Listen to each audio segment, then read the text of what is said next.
Allegany County has no connection with the nuclear industry at all, and it's almost like they have to contaminate it. The way they come after us, it's almost like we've got to crucify this county. We cannot let this county go unharmed. They still haven't heard that Allegany County people love where they are. They live here because they choose to live here. They have one home. It's not a transient society here. I mean, they are rooted, just like a tree is rooted out here. They are rooted into this county. We're rural by choice. Most of us came here or have stayed here because we like the lifestyle, not because we've got a $50,000 a year job. The Commission's task is very clearly identified in the law, which is New York State's Chapter 673, which is that we need to find at least one site, and possibly an alternate, but at least one site that will be able to handle for at least 30 years all the low-level radioactive waste that's generated in New York State by hospitals, universities, utilities, industry, research laboratories, that kind of thing. My wife and I both recognized from reading the larger establishment press that there were tremendous problems in nuclear physics. It's a serious problem with enormous cleanup costs. And so when we were named way back in December of '88, we launched into an immediate community awareness program that they were going to start yet another site without solving the problem. The Sheffield nuclear dump is one of 6 commercial sites around the U.S. 3 of those 6, Sheffield, our own West Valley, and Maxey Flats in Kentucky, have all been closed because they leaked. The remaining 3 are scheduled to close in 1993. And that is why there is such a push on to establish new nuclear dumps across the country. No. People, we are completely filled. No standing room whatsoever. We've filled every single room in the entire building. This is an overflow area out here, and it has an outdoor speaker which will be working and operating in about 2 or 3 minutes when the meeting starts. We knew that we would have a huge crowd, and we did. You know, we turned out what we wanted to turn out. That meeting was incredible. People, I don't know, we all felt so proud of Allegany County. We felt proud that people cared and people showed up and that people wanted to know what was going on. People wanted to ask questions and people wanted to tell the Siting Commission that, no, they didn't want it here. I mean, everybody from the Amish community to, you know, just across the board, it was just amazing. You know, church groups and ministers and, again, doctors and, you know, university people and town people and, you know, mothers and, you know, it was a big deal.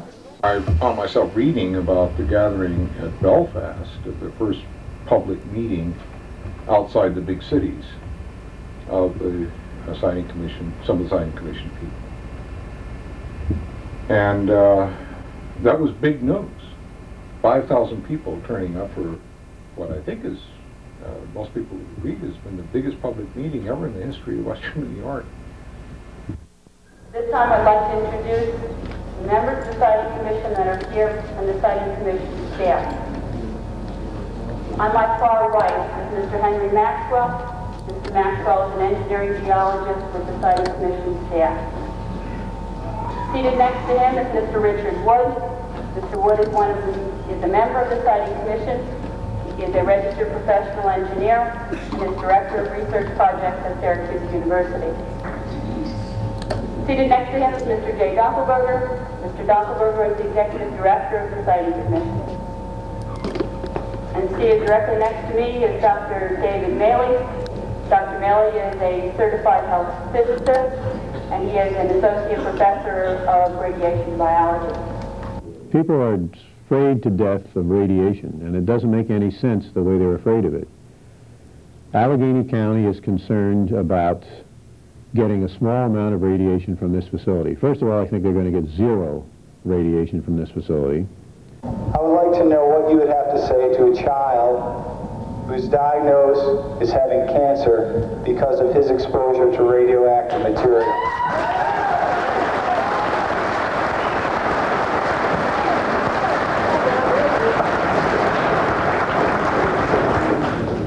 How do you answer that when the child is being exposed to hundreds of millirems per year in his own home from radon? Well, I think he's reflecting an attitude that is quite common in the nuclear or nuclear associated industry, and that is that we know how to solve the problem. The public is stupid, doesn't understand radiation, has all these fears that are irrational, hysterical.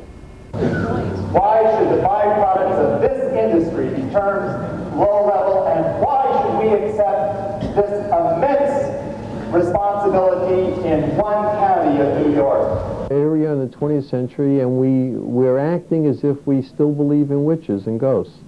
I mean, the radiation phobic business is like a belief in ghosts. What sounds like hysterical behavior about nuclear energy has a basis. Nuclear energy came on the scene, center stage, the curtain opened. What was it? It was Hiroshima. Not nuclear power, not nuclear medicine. It was a bomb that killed outright 80,000 people in a fraction of a second. The day of reckoning is upon the nuclear industry in the United States. Right on. They have operated with a callousness towards people in this country. They have exposed people to radioactivity in some instances without their knowledge. They have denied responsibility when sheep died in Nevada and people died in Washington State. They have not built one repository, or may I properly call them dumps, in the country that has not leaked. We're taking people who know what they're talking about versus people who don't know what they're talking about. That's the conflict. Commissioners, we will fight this decision every step of the way. You're right.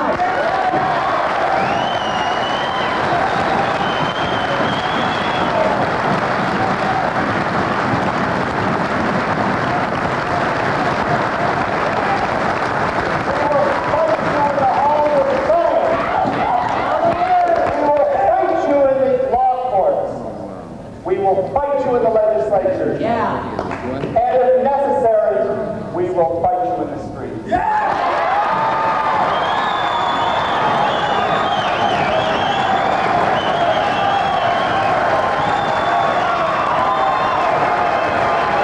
Well, every democracy has to recognize the fact that certain sacrifices are going to have to be made by some members of the society for the benefit of the others.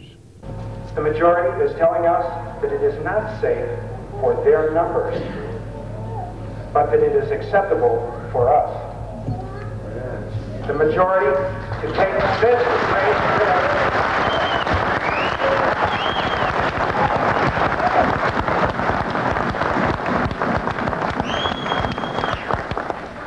The minority to take this great risk, right? That's us. And to this injustice, I must quote, we hold these truths to be self-evident.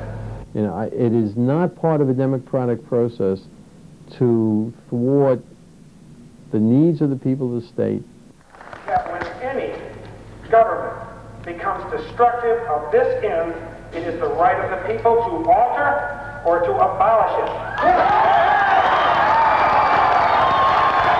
The federal government has always accepted the responsibility, and states have always accepted the responsibility. Well, they didn't accept any responsibility until the 1980-1985 laws that I referred to earlier. I have a concern as to whether or not the legislation, that is both the congressional and the New York State legislation, is constitutional.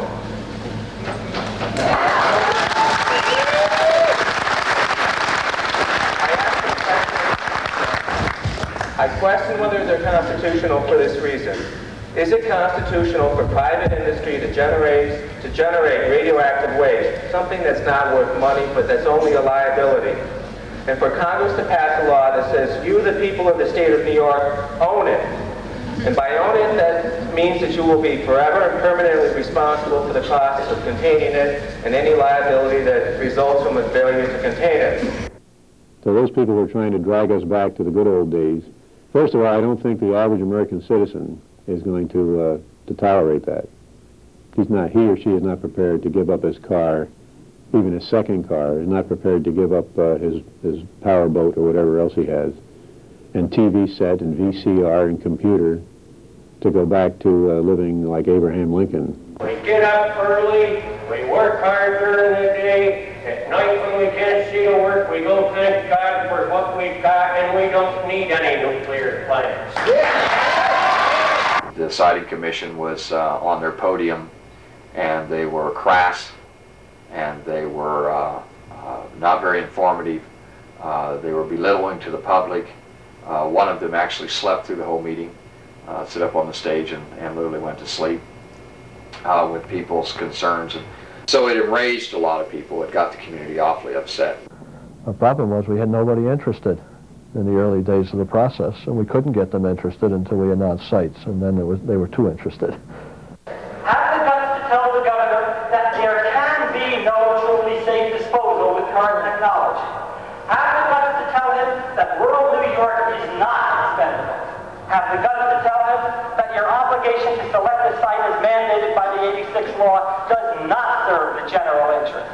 Have the imagination to tell him, and the legislature, that to create still another hot site will guarantee, sooner or later, a 21st century catastrophe.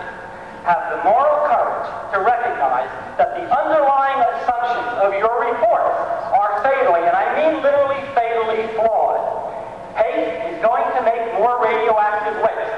It takes character to admit mistakes. As mistakes go, the 1986 law was a beauty. We hope you have the character to tell that to the government.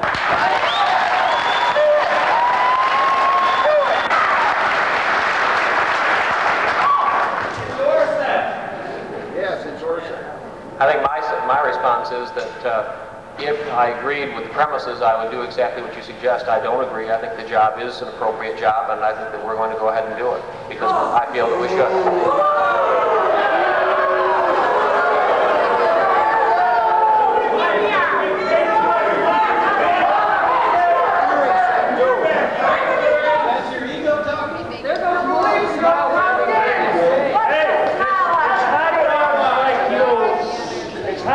Like you that would make me stand right at the county line and say, hey boys, you ain't coming in here at all.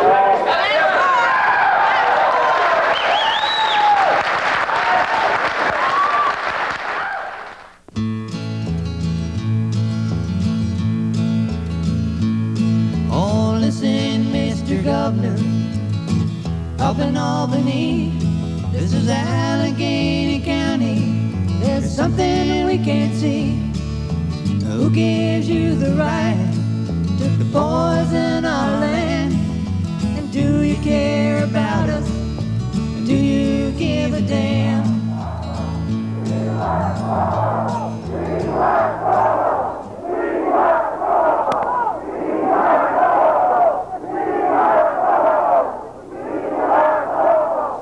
Allegheny County, as we all know, is a Republican county in a Democratic state with a Democratic governor. Hey, you can talk about voting him out of office all you want. You never have voted him in office.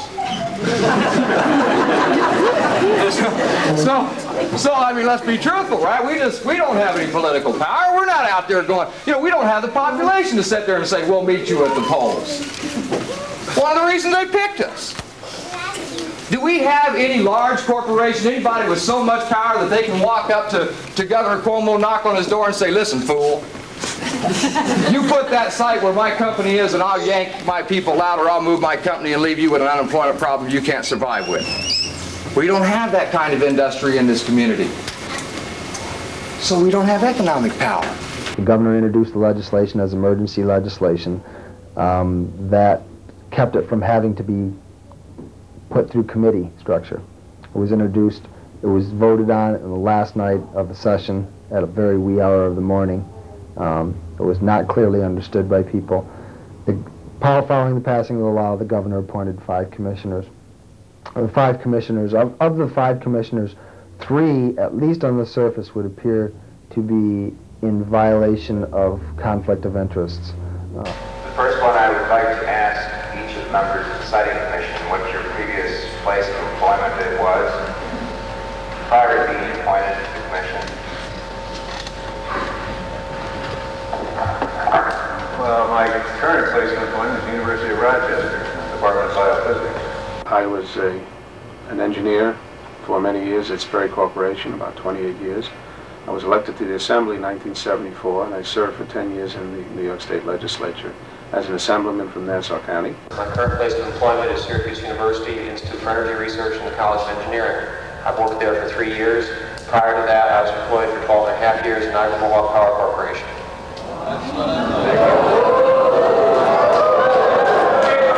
I'm a physician. I'm the director of nuclear medicine at the Mount Sinai Medical Center in New York City.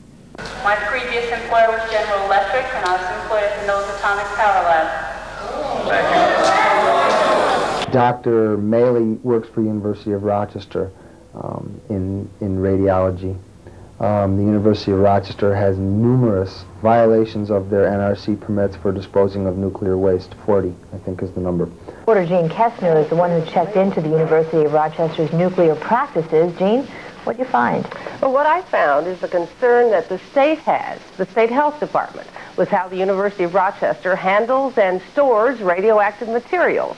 The state says U of R dumps radiation into the Genesee River in excess of its license. It has lost radioactive materials and not been able to find them. And everything from desk drawers to trash cans to lab equipment has been contaminated. In reviewing just 2 years of U of R operations, the state found over 40 cases of nuclear mishandling. In defense of the university, David Maley says its safety record is no worse than anyone else's. If that's the case, I asked him why the public is being led to believe the proposed nuclear dump would be run properly. The statement I always make is this is going to be millions of times safer than some activities you already indulge in. This is going to be millions of times safer than a gasoline station. How many people have been blown up at gasoline stations over the years when a pump catches fire? Critics say this attitude makes nuclear users like the U of R sloppy because they don't have the proper respect for the dangers of radiation. They cite the illegal amount of nuclear waste being dumped into the Genesee River. What I'm saying is, if you put radioactive materials into a solution, say the Genesee River or the sewer system, after a period of time it gets diluted. And I guarantee you, you're going to have to take highly sophisticated measures to detect it. Are you saying that putting this stuff in is okay? I'm saying it gets diluted down to levels where it's no different. It's okay? Well, it has a very, very small risk. If he doesn't have a nuclear dump, then there will be no more research and he will be out of a job.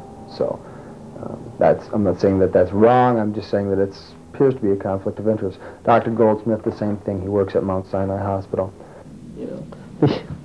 I don't know where to begin with that, except one of the things that comes to my mind, again, is a French expression that I like. It's honi soit qui mal y pense. It means evil is he who evil thinks.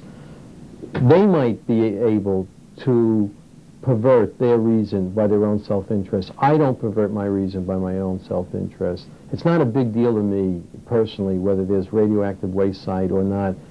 And Mount Sinai is a hospital that Dr. Goldsmith works for. So he is in a position where his employer would benefit greatly from being relieved of this nightmare. So Mount Sinai is a hospital that has a great deal of interest in seeing a dump situated. But the other thing is that, as far as we know, Mr. Goldsmith also has shares in a company that makes radiation detectors. And what better thing to be making in a world with leaking dumps than radiation detectors? As a matter of fact, I'm not working with Dr. Goldsmith, but I advise anybody that's listening to this right now to buy a radiation detector because, well, this stuff's out of control. Over the 2.5 years, almost 3 years, I've gotten to know the other people on the commission very well. I don't want to praise anyone or make any of us out to be saints. I tell you, all of them are very conscientious individuals, all of whom, even before the commission, have made many personal sacrifices for things in which they believe. Wrote the story about the radioactive spill at 9 Mile 1 that had been kept quiet for years. Well, 9 News has now learned that the man responsible for planning the cleanup of that spill is now helping the state to pick a nuclear dump site. And that man is Siting Commission member Dick Wood of the town of Geddes, a man who Gene Kestner is here to tell us has financial ties to one of the biggest potential customers of the Niagara Mohawk nuclear dump. Gene, what is Wood's connection to Niagara Mohawk?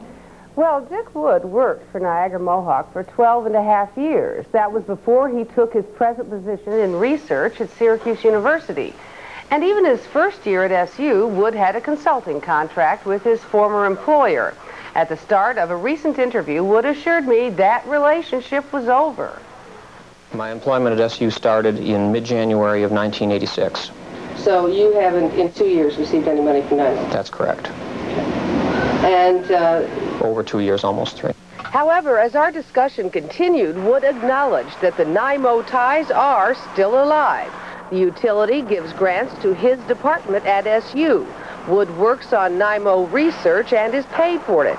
Just how much financial benefit does he get from NIMO? Less than 10% of my salary support. Okay, less than 10% of your salary support is paid by Niagara Mohawk grants. That's correct. And then you just said to me when I asked you that it's been almost 3 years since you've gotten any money from Niagara Mohawk. You asked me how long it had been since I was on the payroll. I have not personally gotten any money. There is Niagara Mohawk funding for Syracuse University to a lot of things. Syracuse University benefits from Niagara Mohawk. I'm an employee of Syracuse University. I'm not beholden to Niagara Mohawk. Well, less than that. I don't know the exact number. Richard Wood was a lobbyist for NISLWG, which is the New York State Low-Level Waste Group, which is the boys' club of the power generators in the state. They're the lobbying group behind the nuclear industry. An earlier 9 News investigation revealed that one of the commissioners gets some of his pay from a nuclear utility. And tonight, our Gene Kestner uncovers new questions about the possible bias of Commission member Dick Wood of Camillus. Dick Wood works at Syracuse University now, but back in 1984, when he wrote this letter lobbying for a nuclear dump in New York, he worked for Niagara Mohawk's nuclear division. We tried to talk to him about it, but he consistently refused to meet with us. Gee, I'm sorry, I can't see you today. I have work that has to be done. Did you get this copy? Yes, I did. Do you have anything to say? Do you have that camera on? Yes, he has. Turn it off, please. No. I want Please to know, leave. why won't you answer the question? I will answer, but I don't have time today. I have work that has to be done. Dick, are you going to resign from the Siting Commission because of your impartiality in question?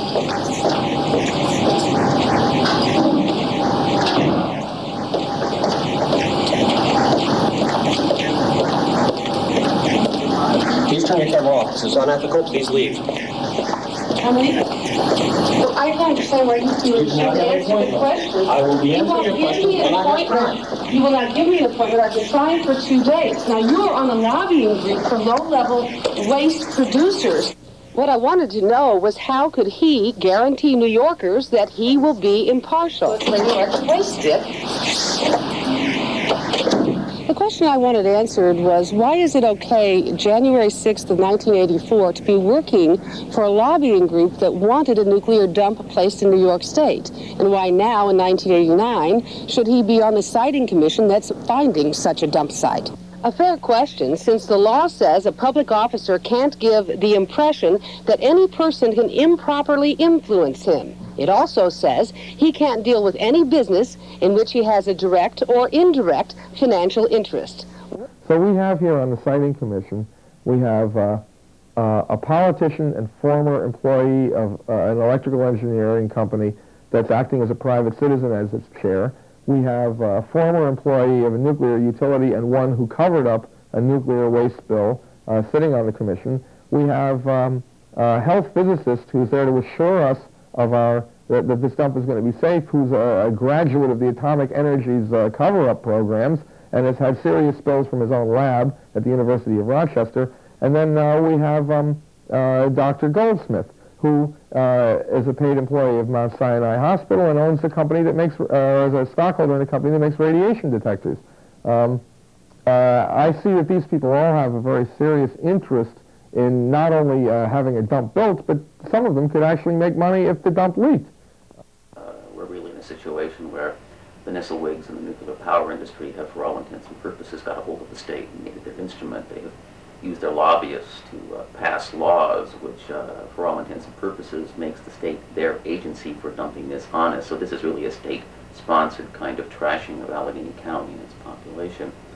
So to go before the courts when in fact the state owns the courts and the state is part of the problem in all of this did not seem to me to be a very, ultimately I didn't think it would be very successful. It might slow things down, it might stall things down, but I did not think it could bring about a definitive answer. It did seem to me, however, on the other hand, that civil disobedience was a proper kind of response that could be highly effective. In May, the Siting Commission was coming in for what they call a windshield survey. And a bunch of us got together and decided that they really should not be allowed to do this. And ACNAG was born. The name we chose over some beers one night, and we've had to live with it. But it's turned out to be a thing that we're proud of. On May 31st, when I found a vehicle surrounded by 48 Allegany County citizens, this was something that was very unusual for this county. And Allegany County is typically a nice, quiet, Mayberry-type county and community. And I could see the faces of those 48 people were frightened. They were people who had never done anything like this before in their life, who had never even expected probably to be in a position to be doing something like this. And I think they were a little frightened as to how I might react or how I might overreact. And I wanted to make sure that the situation stayed calm, so I wanted them to know exactly what I was feeling at the moment. And what I was feeling exactly at that moment was not anger, but I was feeling a little bit like Andy Mayberry on a bad day. I learned May 31st that the Yellow Armband was those people who, even though they felt very strongly about what they were doing, they were not prepared or trained to be arrested. Those people who wore the orange armbands were those people who had been trained and were prepared to be arrested. That particular maneuver, by the way, was really not intended so much to prevent them from doing their windshield tour. That particular action was done to show to the people of Allegheny County that civil disobedience was a viable option, that it could be employed, that it could become a kind of way of stimulating a form of resistance. I was arrested in Belmont. That was, we call the May Massacre, because we had agreed in advance that when the police said you're under arrest, that we would all leave. It was a symbolic protest. I was a forward observer in Vietnam with the 1st 327th Infantry Battalion, 101st Airborne Division. When I went into service, I said I'm going to be a professional soldier. I'm going to do 20 years. In that respect, I always looked at anything I did in service as the fact that I was a professional soldier. You either have the right to your own environment or you're not free. And if you're not free, tell me that. You know, be up front with me. Walk in the county with an armed guard or walk in the county with the soldiers and say you are not a free person. And let me deal with that situation at that time. But don't try to tell me I'm free and then push a dump into my backyard.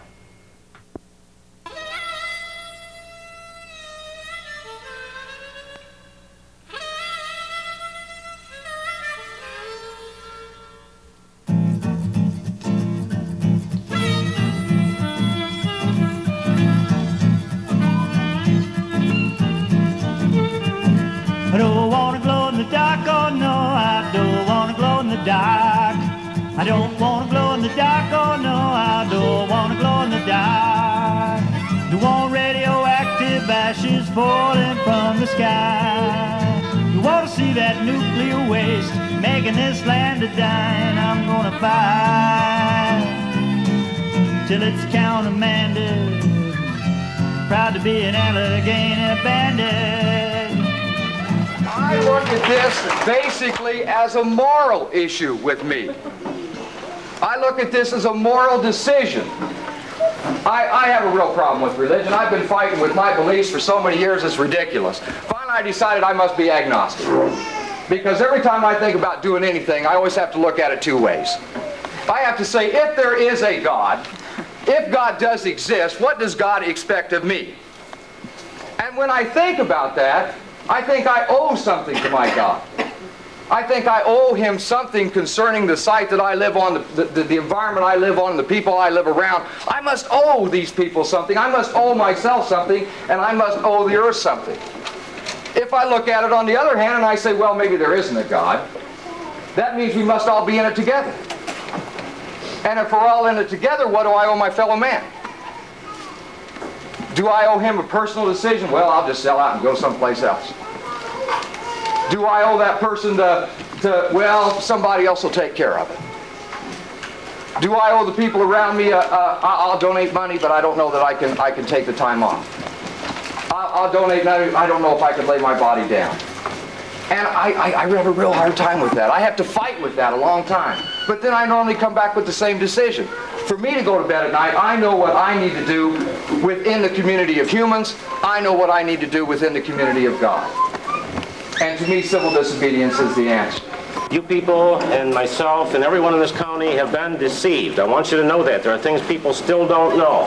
Still don't know about what is going on with the Siting Commission and how they're doing their thing. Let me just give you one tidbit that some of you may not even know about. And that, I'll tell you what happened. I was up at Ted Taylor's house when this happened.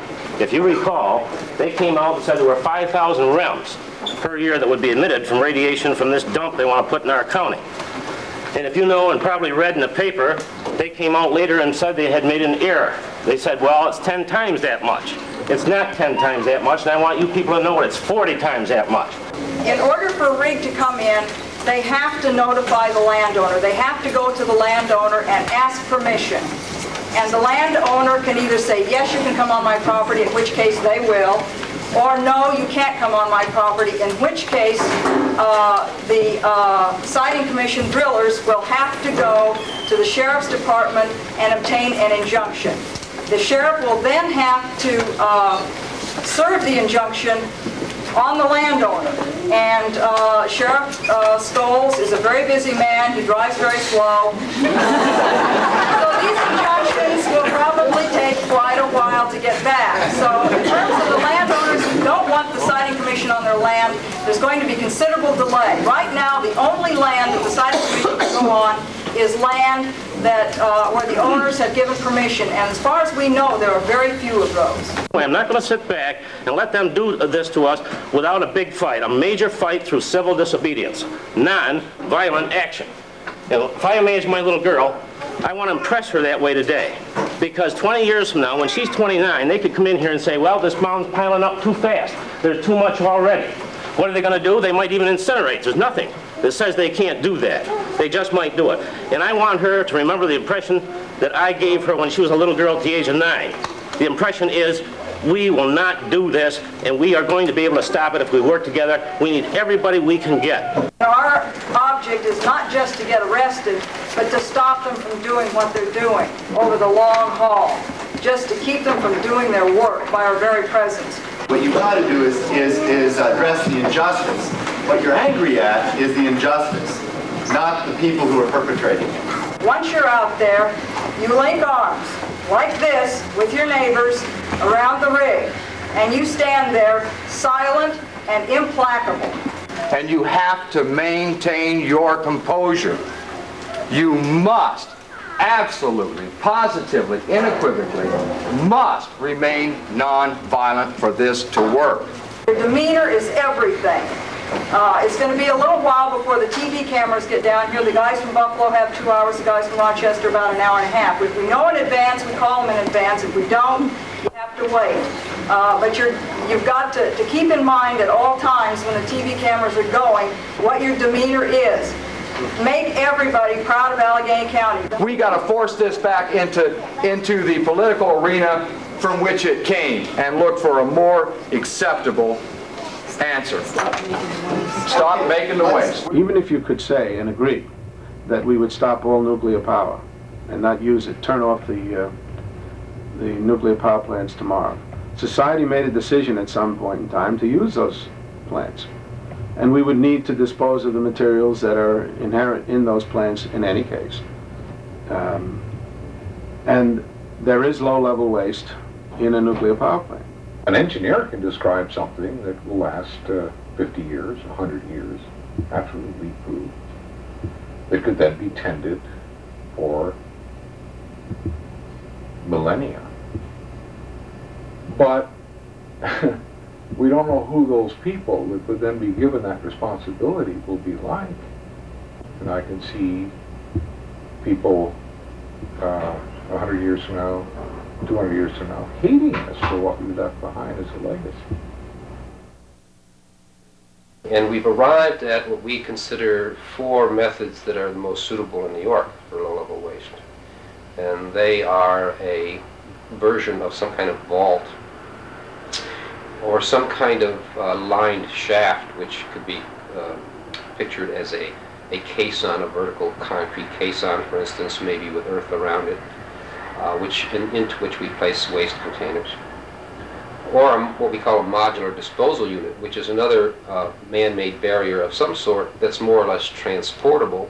It might be considered a miniature vault in a sense, but it's one that can be moved from a process building to the actual disposal facility. And the 4th one is a mine. The fact of the matter is they can't show you a photograph of one of these dumps because none of them have ever been built that survived the test of time. And even though shallow land burial has been used successfully in other areas, and was used to a degree successfully in West Valley, except they didn't use the proper engineering principles, people still don't trust it.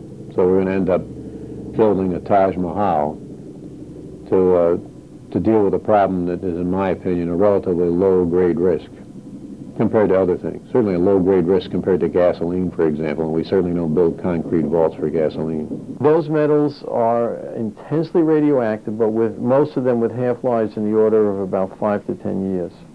They're embedded within the stainless steel. They could be left on a field or a platform and just don't let people go within, a certain distance of them, and they're not a problem. If you put them inside of a container, they're even, more protected. And I was astonished to find out that metal parts of the water handling part of a nuclear power plant that's inside the shielding right next to the core, which get very radioactive. I was flabbergasted to find out that those were called low-level waste. Just some rudimentary back-of-the-envelope estimates told me that these were things that would give someone exposed to a piece of them, a few pounds, at a distance of a few feet, a lethal dose in a few minutes. We have no choice. Am I going to tell the people in the cancer ward that they're going to die because we can't dispose of the waste? Give me an alternative. Tell me how to solve this problem. Tell me who's going to take New York State's waste. I think Chairman Orazio has actually misled people, and I would be willing to bet purposefully, in focusing on a connection between the low-level waste dump and the maintenance of the diagnostic and therapeutic uses of nuclear medicine. And they're not connected. And I think it's part of the business of the deception that low-level nuclear wastes are mostly nuclear medicine wastes, which is absolutely not true. It's not even true in volume. It's not low level. In fact, it's high level. And one of the first things one has to do in educating a populace and dealing with this, or for that matter oneself, is one has to learn how people are corrupting the language. And that's something the nuclear power industry and its minions in the federal and the state government have been doing all along. An intruder should be able to intrude on that site in some reasonable scenario, okay, and perhaps drill a well or build a house or something, and he will not be exposed to an unacceptable level of radiation. I didn't say zero, I said unacceptable, and that within the regulatory limits. It is not high-level waste, it's not low-level waste, it's not transuranic waste, it's not uranium mill tailings. and it's not source term material, which is the original uranium or plutonium. That's a separate thing. Everything else is low-level waste. Let's build secure storage for these wastes at the point at which they're being produced, if for no other reason than to avoid having to transport them. Think about them in the same way that we think about the spent fuel, which is there, which we also don't know what to deal with, how to deal with. And then get a international as well as national effort with all the resources and people and facilities needed to solve the problem of finding the least dangerous way of disposing of all of these materials. You're burying your head in the sand because essentially you're going to have to do something with it eventually. It's either this generation or the next generation or the one after that, but somebody's going to have to take care of it. I don't think that the true scientists in the area really feel that way about this facility, and I'm quite frankly disappointed in Dr. Taylor's comments because I don't think they make any sense. We've been told over and over again that Papa knows best, who knows exactly what he's doing, and we get evidence that keeps piling up more and more and more that there's no Papa. And so we're scared.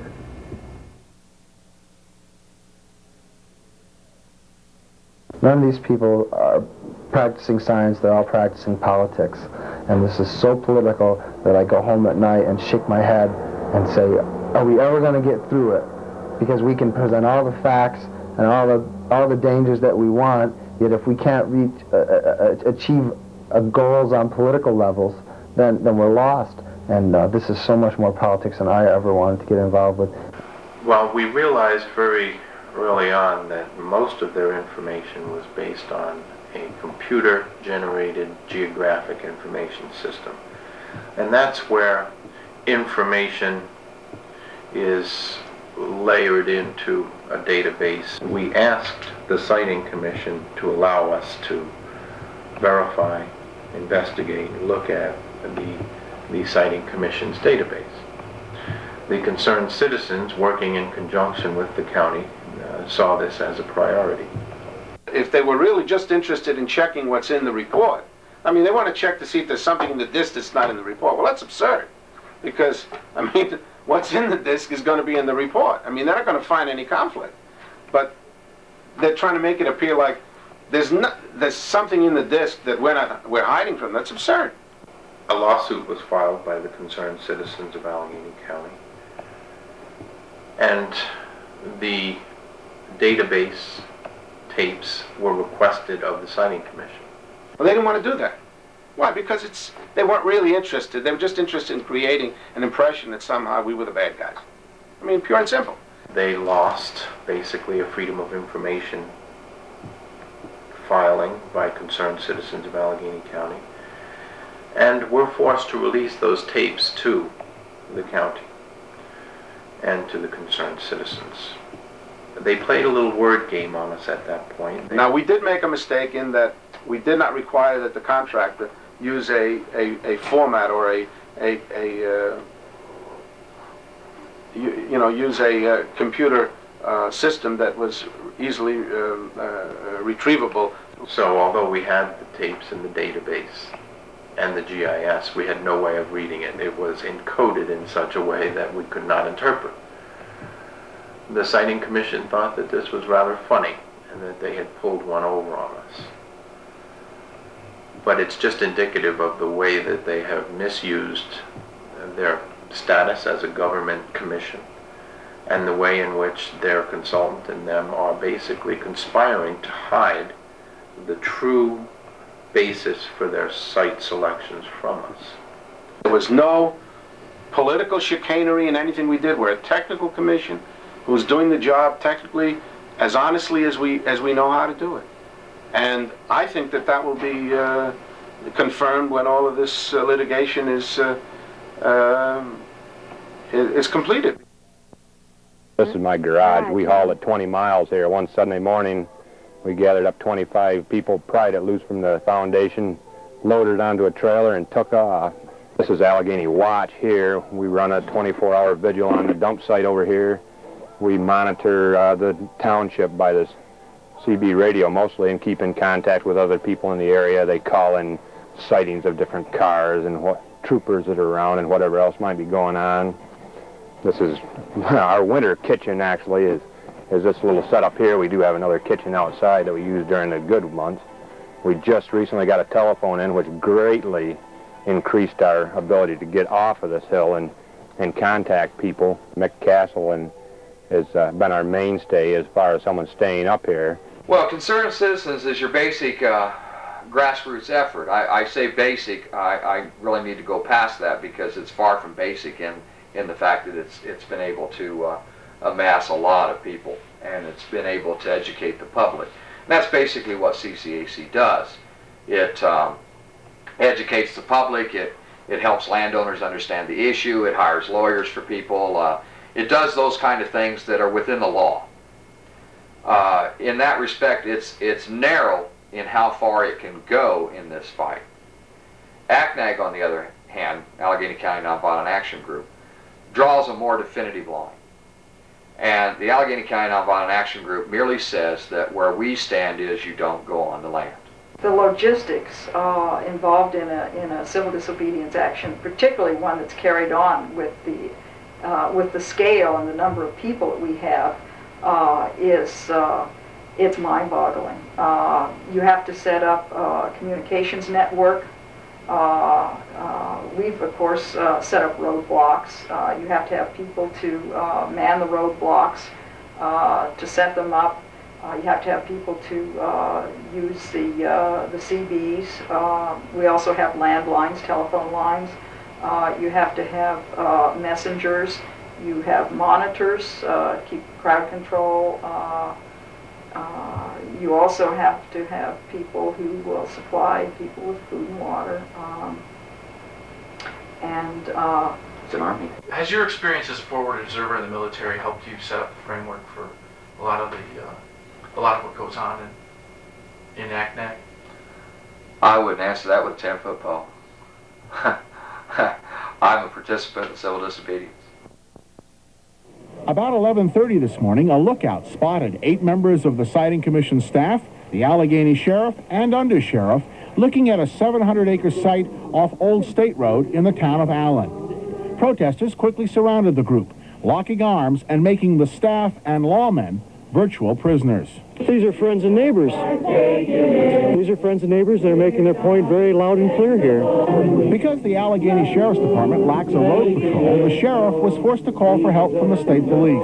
The protesters expected to get arrested. But when state police arrived, they decided that the protesters weren't committing any crime.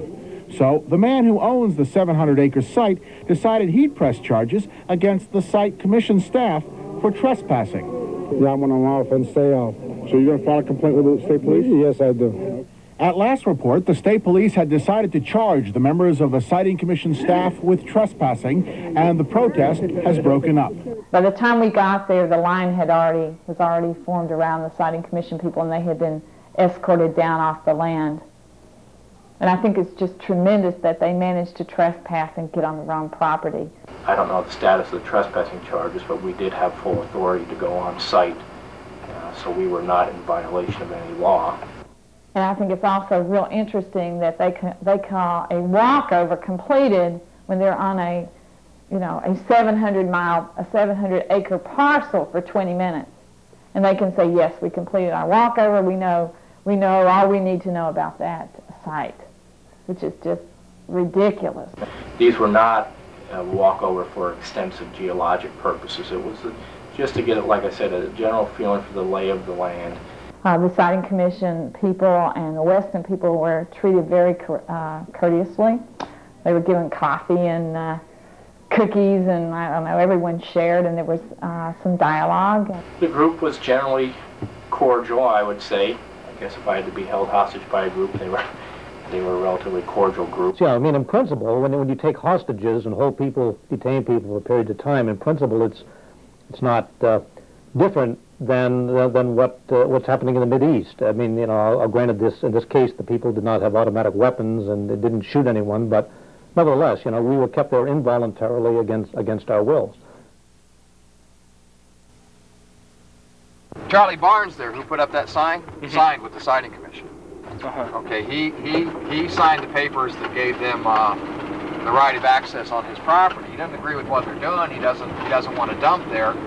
But Charlie is steeped in the tradition of, you know, the law. You know, the law says I have to do this. You know, I got to do this. Charlie took the $1,300. I call it the 30 pieces of silver. Charlie took the money and donated it to his church. And Charlie and his family went to pasture and got on their knees and prayed. Fires of protest lit the pre-dawn sky on a hilltop high above the site proposed for a low-level radioactive waste dump. Charlie Barnes, who lit the fires, used to work at Republic Steel. When he lost that job, he bought 216 acres and became a farmer. Now he may lose his farm. Merely showing a sign of support and a sign of peace for my neighbors and the community. No, there are many areas that are ruled out. Why is that? When he talks. No, but this is the law. The way the law is written and the regulations are written. Well, what is the law? What type of law prohibits it? Some of it is state law. As far as there's places, state law for prohibiting it in those areas. In certain areas. But there's no danger to it. Why would there be a law? Well, I'm saying is, for example, there are also regulations that are issued by the, in this case, the Department of Environmental Conservation, which tells us certain places we can't put it.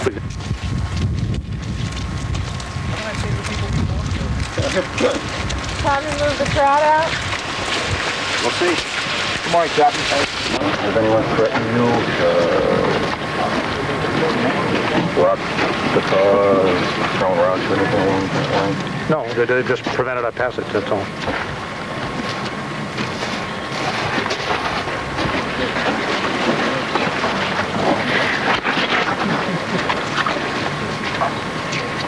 It's hard for a structure like a government to deal with an unstructured resistance movement.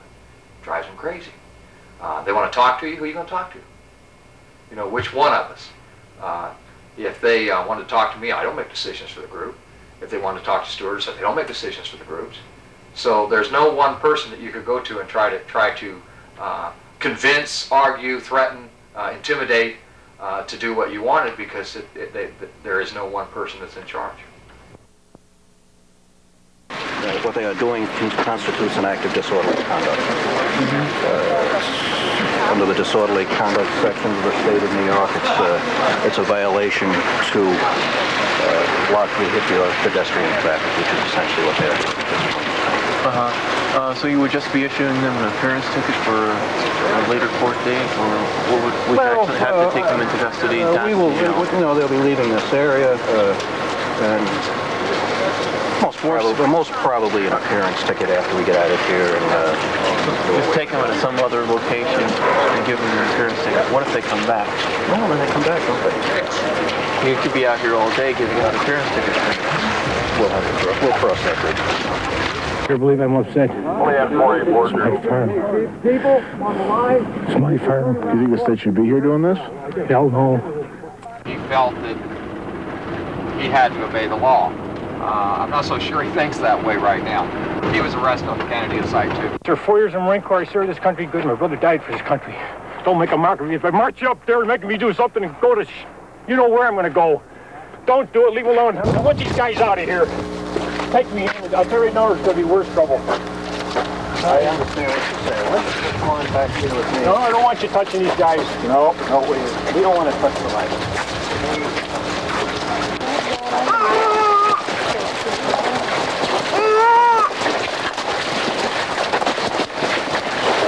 What's really going on here, Gentlemen, Allegheny County. One of the landowners has, in a sense, requested that this all go away. Are you aware of this, Mr. Barnes? He would really like the whole thing to disappear. If he wants everybody to disappear, then please just send the Siding Commission home. That's right. Well, I can't do that because we know I can't. I explained to you before what we would be subject to arrest if you continued in this action. I've asked you to reflect on it. I've told you the reaction of one of the landowners involved here. Based on that, are you going to step aside and let traffic through? No, we're not. We are ready to stand our ground, and if you have to arrest us, if you must do so, then do so. We will not step aside. We will not let the Siting Commission get on this land. Right on.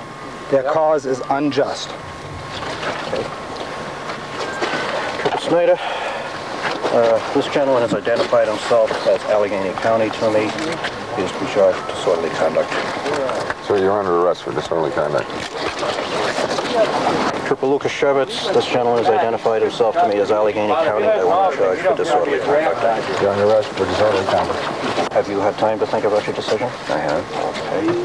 Again, I'm going to ask you to step aside so the traffic as a whole can come up through this road. I can't do that. Okay. Trooper DePlato, your name, sir? Allegany County. Trooper DePlato, Allegany County. The man charged for disorderly conduct. Sir, you're under arrest for disorderly conduct. Please come with me. Lock arms and stand for your children and the land you love. Trooper DePlato, your name, sir? Allegany. Allegany or Allegany County? Allegany County. I want this gentleman charged for disorderly conduct. Sir, you're under arrest for disorderly conduct. Please come with me.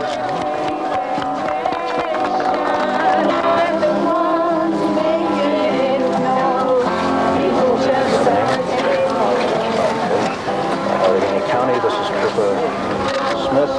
Trooper Smith, I want this woman who identifies herself as Allegany County arrested and charged with disorderly conduct. Name you under arrest for disorderly conduct.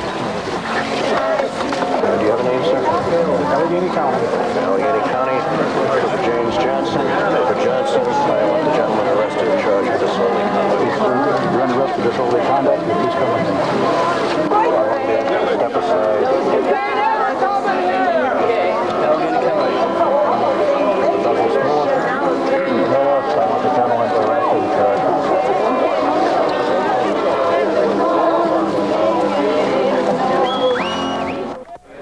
The position is that as the arrests are made, the line is filled in again. That's a situation that's not going to work. We've got to reconsider different options. I have no intentions of going back this afternoon. I've got other business to take care of. Spike, have you achieved what you hope to achieve today? As long as we keep them off the land, we've achieved what we want to achieve. It's that simple. Is that a big whoopee for the record?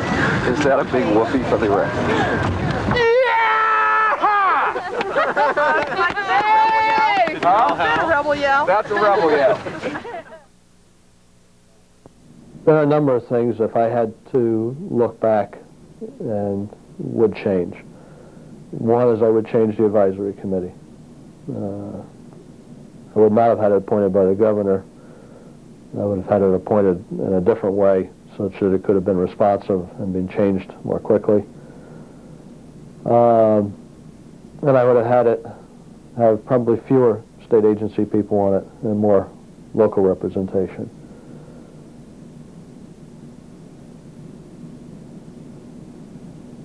I think we have tried to be very open, and that has cost us. The first time I went to a Siting Commission meeting back in the winter of '89, I was really struck by how stagey the proceedings seemed. The commissioners were all up on a stage. They had TV lights on them. They had microphones and glasses of water, and the audience sat down below, and it was very much a performance. We have been the most open agency in history in New York State. In fact, one of the reasons why it's so easy to criticize is that we've been so open. Those meetings were so formal and staged that there were no decisions made, there was no dissension, there was no discussion. As far as the open meetings law, we've got tapes here that will show people that all our meetings, including the so-called working sessions, have been open. I mean, we have never excluded anybody from these meetings other than when we legitimately had a need to have an executive session. They were talking about when to schedule their meetings for the next few months. And they were talking about changing the day of their formal meeting from Thursday, as it always had been, to Wednesday. And I believe it was merely said oh, so does that mean we're going to be meeting Tuesdays and Wednesdays instead of Wednesdays and Thursdays? And Commissioner Goldsmith turned to him and said, we only meet one day. That was my confirmation, and it told me at once that they did have meetings that were not announced and that violated the law, and also when the meetings took place. Now, I will admit that we didn't give notice because we thought it was common knowledge. Bureau Chief here, Sue Getchus, asked him, does the commission meet each month the day before its formal meeting? And being asked that question in such a direct way, he couldn't lie. Maybe he didn't want to. He said, yes, we do. And there isn't anything.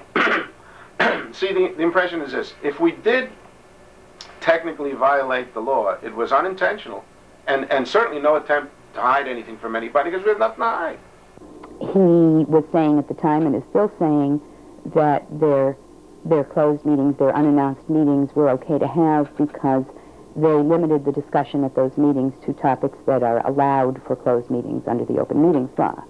Even if that were true, and I don't know if it is, I rather doubt it, it doesn't bring them into compliance with the law. The law very clearly says they have to announce the date and time of the meeting, open it up in open session, and then go into executive session to cover 8 very specific, very narrow topics.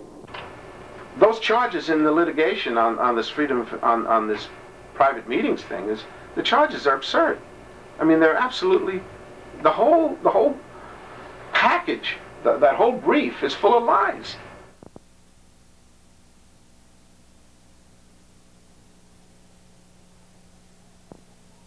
Are we ready?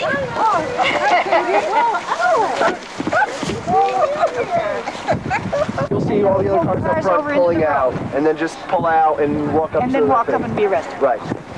Right? Thank you. Who did you hear from that they were coming this way? That is their basic plan. I'm not sure where it came from, where our source is. I really don't know. What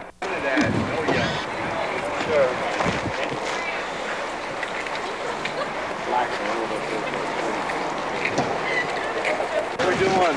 Who's our spokesman this morning? Good morning to you. How are you? Good morning. What have we got here? What have we got here, gentlemen? Well, we got a roadblock here that is going to prevent these people from coming onto our property. We don't want them on here. We're going to keep it this way. Gary, as you know, the court has ruled that they have a right to come on to the site. I understand that. And as an officer of the court, I have a duty to assist in enforcing that order. We fully understand that. And we've contacted the landowners and they were coming. We've spoken to the Roberts. They'd like to inspect their land and do a walkover. We don't care for you to do that. You don't mind if we do it? We said we don't care. We don't care for you to do that. Right. We're going to stop it. We represent the people of Allegany County, and we feel that we represent everyone in the county. We are united in not allowing the siting commission to go up on land. All right, so you're determined to not let us through at this point, then? We are very determined not to let anybody through. You're not going on this. Well, hey, I think we should try another location, Sheriff. Very good. What we'll do at this point is we'll try another location. We're not going to drive fast, so if anyone wants to go to other places, there's absolutely no reason to rush. Let's be very safe out there, okay? That's the way we want it. Very good. Safe. The personal feelings are that I live in Angelica, and Angelica is surrounded by the 3 candidate sites in Allegany County. My family and I have lived in Angelica all our lives. This is our home. And I have a very strong feeling that, like most of the people in Allegany County, that I would not like to see this thing happen to Allegany County and have the site located here. I'm looking at a court mandate who pits me against my friends and my neighbors. And at the same time, I'm trying to do everything I can to assist these people to not cross the line and become violent. We understand that people have the right to protest and the right to demonstrate, and that right will be protected. Here I am repeating myself at this point, but again, the court has ruled these people have the right to go onto the site, and as an officer of the court, I have to enforce such court rulings. I ask for your assistance letting them go onto the site. There's no way that these people are going to go on our land. We've said that before. We're not going to stop. And you stand for the rest of the group that's here, Gary. This is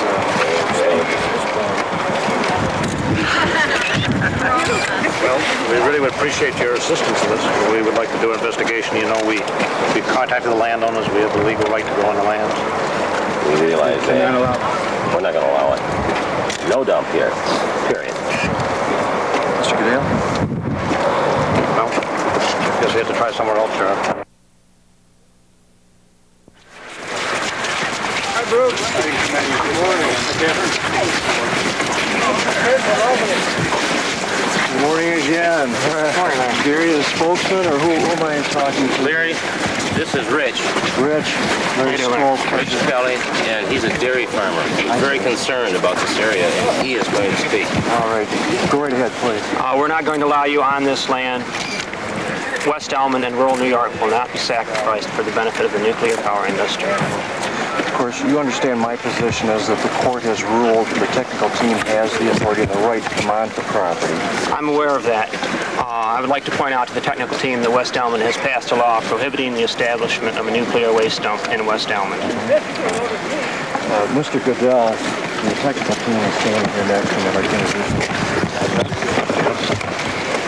We really like to appreciate your cooperation. We've worked with the West Elmont site, and you understand that we have the authority from the state Supreme Court judge granting us the authority to do this. I understand that. We will not allow you past us. Sheriff, we've tried 2 other times. This is the last passable road. I want your help in getting us on the site today, now. What that means to me is that these people are adamant that I must put them on as an officer of the court. I'll require assistance to do that. The assistance will be in the form of state. We understand. Oh, man. 151-100. 100. The technical team is adamant that they go on to site at this point. I can't do this alone. We're going to require assistance from the state police. There's 10-4. The siting commission is unable to gain access to a roadblock on County Route 2B just before the Baker Valley Town Road. The sheriff is requesting assistance to attempt to get the siting commission onto the site. It's scary if you've never ever been arrested to find yourself all of a sudden breaking the law, but I don't look at it that way. I feel that the criminals are the siting commission. On that day, I just decided I had to be on the front line so I could do this stop and drop thing and hopefully get people to follow suit. Also to find out how the government or the officials would react to this. I don't plan on getting arrested to start with. I do plan on doing civil disobedience again. If it results in my arrest, that's the way it goes. When Albany talks of a fringe element in Allegheny County, that it's easy to think of a fringe element when you're sitting in Albany. It's another thing to be standing in a road looking at 300, 400, 500 people who are saying, no, you will not go down this road at any cost, you will not go down this road.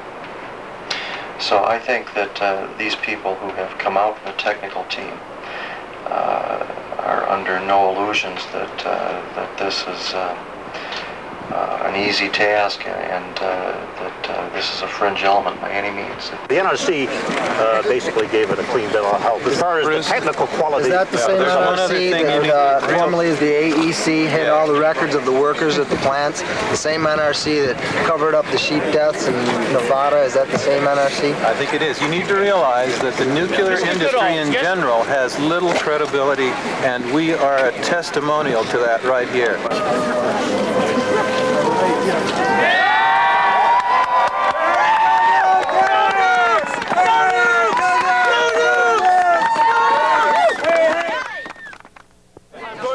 My technical team to the What? Can't hear you!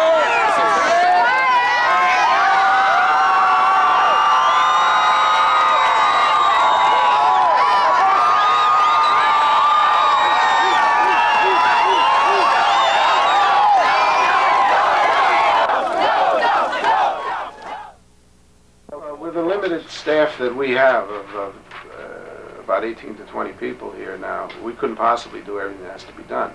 So we hired a contractor to do this, and that's Roy F. Weston. They helped us with the screening process, the GIS. They hired a subcontractor themselves, Burns and Rowe, to help us with the method selection process. And they are involved in our public information activities and manning the local offices that we're trying to establish in Cortland County. So they have a very key role. A company whose work is vital to the safety of a nuclear dump is in big trouble with the feds for falsifying information. Weston recently paid the feds $750,000 after it was caught fudging information about a Superfund cleanup site. Despite Weston's track record, the chair of the Siting Commission feels the work they're doing will be good. None of the people who were involved, none of the divisions of the company that were involved in this particular problem have anything to do with what we're doing. So that made us feel a little bit better. Orazio is so steeped in the belief that this is a little insignificant rural community who should be the sacrificial lambs for the nuclear industry. And he has yet to figure out there are people just as smart as he is here. He's made so many comments. One was that people in Allegheny County call it a dump because they can't spell facility. He has a talent for making remarks that can be used by a whole movement to garner support. I'm sure you've heard other people talk about the mushroom remark that he made. He made that remark in a press conference in Albany. He said the leaders of the opposition in Allegheny County treat their followers like mushrooms. They keep them in the dark and feed them manure. And then he sort of laughed as if everybody in the room in the press conference sort of shared this joke. It was a fundamental miscalculation of how that remark would be taken. It was a remark that helped the opposition to the extent where I can't believe he's that stupid. She stated it correctly, that I accused the opponents of treating people like mushrooms. Now the impression was the opponents turned it around to say that I call the people mushrooms. On the contrary, I resent people being treated like mushrooms. The governor's office confirmed it today. New York plans to file suit next week against the federal plan to make every state set up its own nuclear waste dump. Illinois is among several other states also taking the dump plan to court. Perhaps the nonviolent demonstrations by folks down in Allegheny County are having something of an effect. People there are irate about Albany's plans to possibly put a radioactive waste dump in their county. Well, now the state is hauling the protesters into court. Albany wants an injunction preventing the protesters from stopping their inspectors from looking over sites in Allegheny County. If they single me out, or, 2 or 3 or 4 or 5 of us, or 10 or 11 of us, or 40 or 50 of us, or however many they decide to single out, that's okay. I mean, that now they're involved with trying to tie us up into courts, and one, they're away from the land, which is what the issue's over in the first place, is keeping them off the land. And two, if they're so stupid that they think getting rid of 4 or 5 of us, or 40 or 50 of us, is going to change what happens when they come into this county, they're not living in reality. They don't want to be able to arrest us. It's one of the reasons why they've gone over to trying to do injunctions.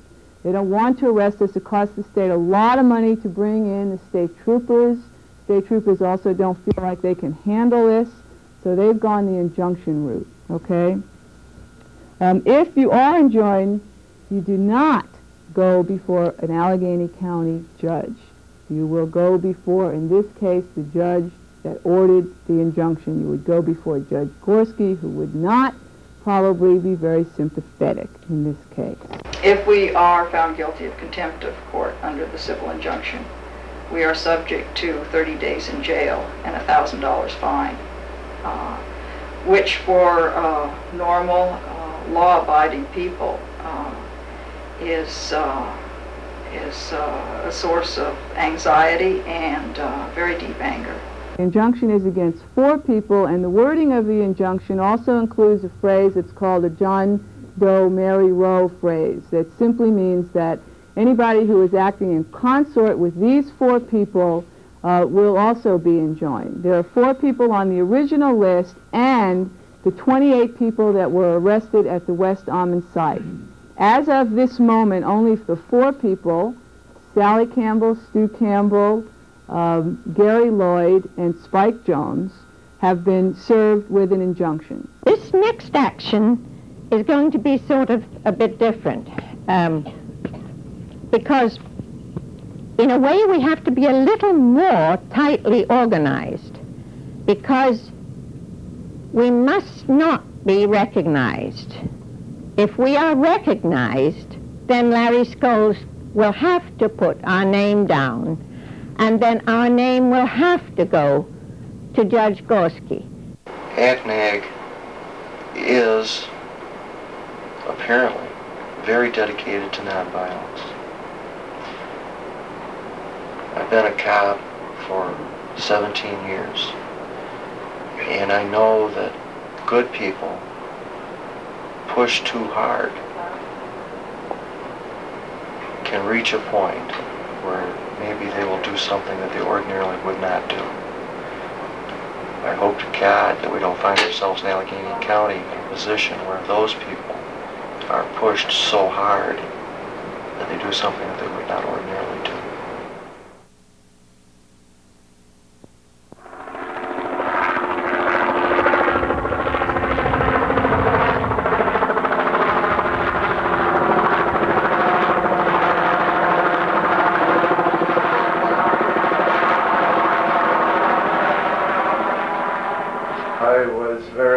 Instrumental in developing the idea was that it would be very symbolic. People around here respect older people, and of course it seemed to me that that it would be embarrassing, as it turned out to be, for the state police to come in and arrest us. I just told the sheriff exactly the scenario, that it's a no-win situation for him. He should go back to the governor, tell the governor that if he wants to arrest 6 hostages, then that's fine. 6 hostages, one of whom is in a wheelchair. I told him that behind them is heavy, heavy equipment. Are you willing to say how old you are? In 2 years and 4 months I will be 90. But I plan to live many, many years here and enjoy a little fresh air. Sergeant Hayes, would you step forward, please? The news media, please. Please, media, step back, please. Step back, please. Please. Come on, back up. Yes, sir. All right, I don't think we'll need the bullhorn. They're right here. You want to step right up with me, please? And, Good morning, ladies and gentlemen. Good morning. By order filed March 8, 1990, the Supreme Court of the State of New York has issued a preliminary injunction prohibiting persons from interfering with the Siting Commission. Specifically, the court has ordered all persons not to restrict, obstruct, or in any way interfere with the activities of the Siting Commission, its employees, agents, consultants, and contractors relating to their entry onto and testing activities on real property in Allegheny County. Even if you were not named as a party to this lawsuit, you can be held in contempt of court for disobeying this order. If you are found to be in contempt, the court can impose a penalty of up to 30 days in jail and a $1,000 fine, as well as a fine for the damages you have caused. This could require you to pay for the Siting Commission's extra costs caused by your actions. You have a right to protest the activities of the Siting Commission so long as you do not physically interfere with its activities. By blocking the road, however, you are in violation of the court's order, and you may also be subject to arrest and disorderly conduct. Do each of you understand the statement that he's read? Could you hear it and understand it? Yes. Are you prepared at this point to open the road and obey the court injunction? No, I'm afraid we're going to stay right here. As a matter of fact, we're voluntarily handcuffed to this chain, and we're not prepared to move. I understand. At this point, Sheriff Allegheny County, I must serve each of you with this order with preliminary injunction, and this I will do. Serve preliminary injunction. Could I have your name, please? Allegany County. Thank you, Mr. Allegany County. Ma'am, I must serve you an order of preliminary injunction. Could I give you something first? Yes, ma'am. I want you to know that I consider that my freedom is being taken away from me by your coming in here. I want to give you something, and you can give it to Mr. Cuomo, and he can give it to Mr. Bush. This was given to me, and I understand what it, I think you'll understand what it means. But if my freedom is taken away from me like this, I don't want this thing anymore. Help yourself. Thank you, ma'am. Folks, you've each been served with a copy of the injunction. I've asked you to please comply, and at this point you tell me that you're unwilling to. It's a cold day out here. I don't like to see us out here in this cold. I ask you, please, let's remove the chains and let's get you people in where it's warm and let us continue on to whatever the next obstacle might be. If I were not sheriff, if I were not any kind of law enforcement official at all, I'd say there's probably a real good chance that I'd be standing on that line with either a yellow or an orange armband. I love my county. I'm afraid at this point what I'll have to do is to call the state police in. We'll have to have the handcuffs removed.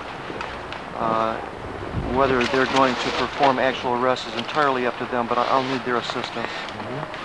We understand. All right. Thank you, folks. Ma'am, I will see to that the state authorities get this. Am I correct in assuming you have decided not to leave? I am asking you, sir, specifically, sir. Oh, me as an yes, individual? You as Yes, an individual, sir. I'm asking. Okay, sir. May I have the ball cutters, please? What was the reaction to by Angelo Orazio that after you were arrested? What was his? Well, he, of course, from his standpoint, he had to try to put his best foot forward, and he made some statement along the lines that it was, he used the word unconscionable to use those older people in that way, and suggested that this was at the behest of a few ringleaders who were exploiting us, which was far from the case. As a matter of fact, we wrote then a joint letter to him. Yeah, dear Mr. Orazio, we are the 6 older Allegany County citizens who handcuffed ourselves to the chain at the Canandaigua Bridge April 5th and were arrested. We note with interest your expressed concern about us. The idea that we 6 were the victims of, quote, exploitation by the leaders of this movement, close quote, has many people all over Allegany County still chuckling. Your 6 poor exploited individuals include a widely respected landowner whose farm is near the Canandaigua site, a grandmother with 14 grandchildren who voluntarily ran the risk of a month in jail, a widely known sculptor, and 3 PhDs, one of them an emeritus professor of chemistry. Exploited. The very thought makes those who know us personally roar with laughter.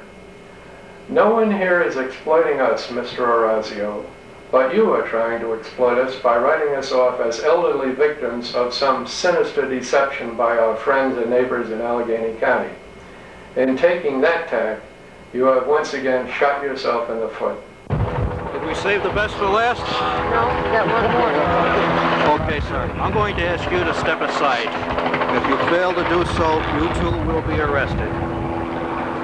Will you step aside and allow the citing commission to go forward? No. Okay, sir. You're under arrest for disorderly conduct. Trooper Dobrinsky here will take you to a process. Do you have any problems walking? If you do, we have a chair.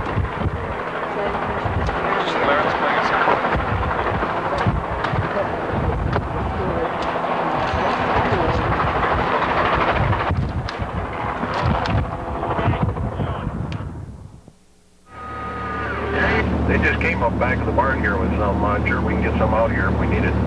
3 hours. After the bridge, we blockaded all of the roads into the site. There are 9 access points into that site. It's the largest site in the county.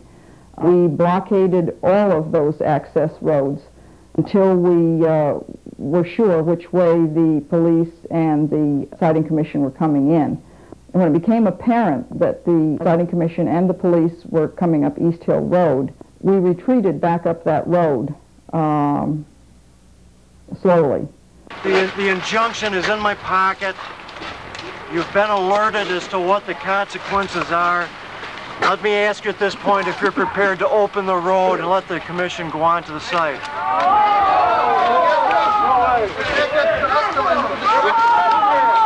They're fighting everything hard. They just haven't been fighting some things as hard as they have this, but I think this is going to set an example. It's basically down to the fact that people do not want to accept things in their backyard, and I think that's the real problem. The industry wants to make it, let the industry keep it. It's not only simple, it's horse sense. It's just the only realistic way to go about it. Why complicate things with transportation, another dump, more people involved, more agencies involved, more tax dollars spent?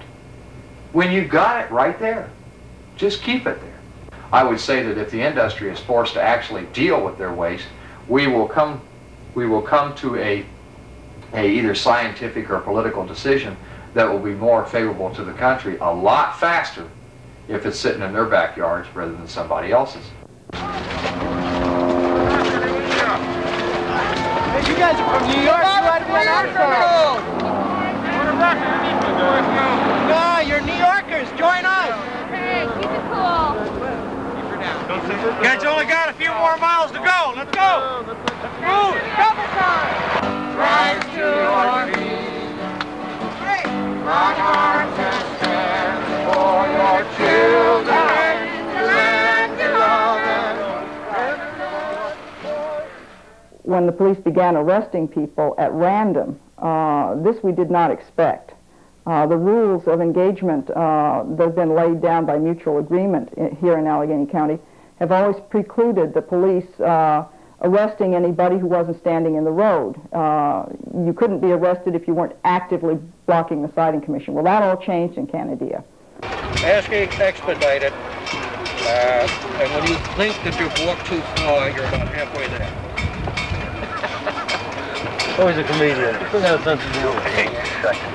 You gotta laugh. So we videotaped somebody who was about 15 feet off the road. They were singing. They just got arrested. Why did they get arrested? Why don't we get off the road? Because I'll have to arrest all you guys. And we have 3 places in the state, at least 3, that are de facto radioactive dumps because the power plants are there. The places are already contaminated. They'll be contaminated for 1,000 years, if not more. Those power plants will sit up at Gannett, and they'll sit up at Oswego and in Indian Point for probably forever. So why take a beautiful place and spoil it so that the nuclear industry can continue their welfare ways? I mean, they're the only industry that has a state disposing of waste for them. When it became obvious that the police had broken the rules we had agreed on, we decided that stronger measures were necessary. Back on the other side of the site, we had horses waiting.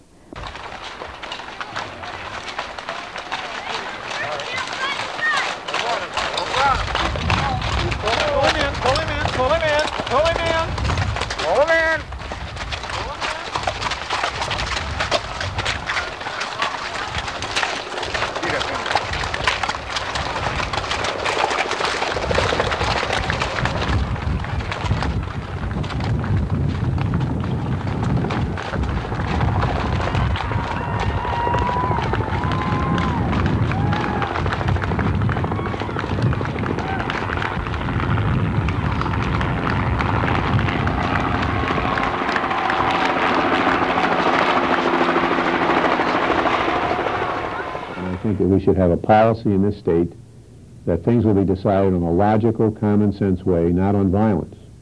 I'd like to point out that I don't think it's an exaggeration to say that more people could have been injured in Allegheny County when the horses were brought in to attack the state troopers than will ever be injured by this facility.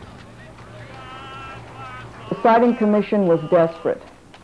I think the siding commission was able to somehow bully the state apparatus into one last desperate attempt to get them onto the land. When the horses came, they realized that they had been outfoxed, and they became very, very angry. The police became angry. That was evident from the way they were using their billy clubs.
Get him off there, Jeff.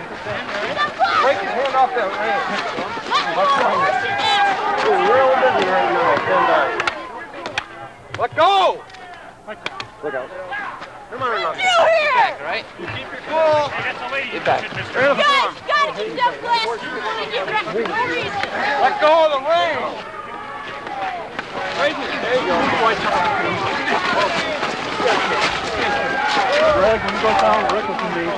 It's all over again. This is ridiculous. We're going to carry you down here. We shall not be moved. Get on, Bill.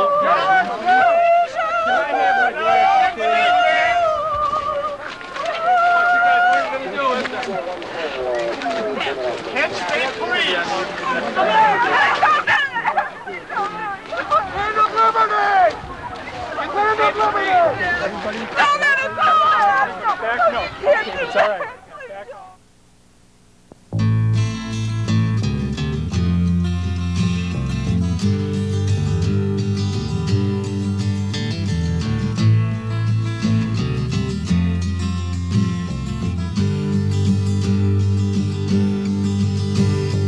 No Allegany, they'll take you home to torture the land that you wanted to roam.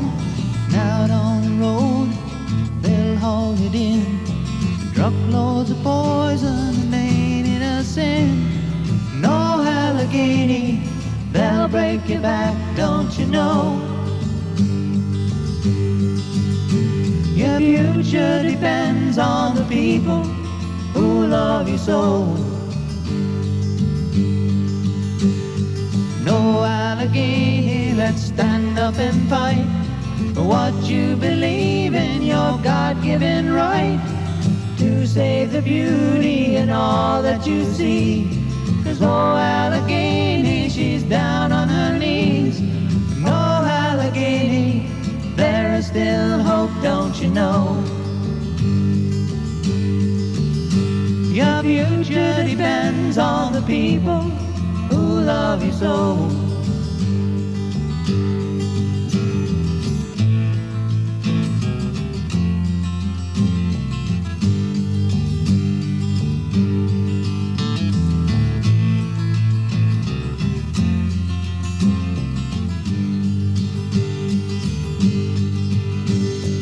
Out on the road, they're standing in line, 5,000 strong, and they've made up their minds to turn back the poison, do all that they can to shove down the throats of the greedy rich men who dare to poison the land which we love. And oh Allegany, there's still hope, don't you know? Out on the road, they're standing in line, they're 5,000 strong, and they've made up their minds. I far rather pursue a world that turns out to be too good to be true than keep drifting as we are toward a world that's just too unpleasant to contemplate. the worst that can happen is that the world turns out to be much worse than we thought it was going to be. The best is that it really turns out that way. And you say, well, maybe we'll be okay now.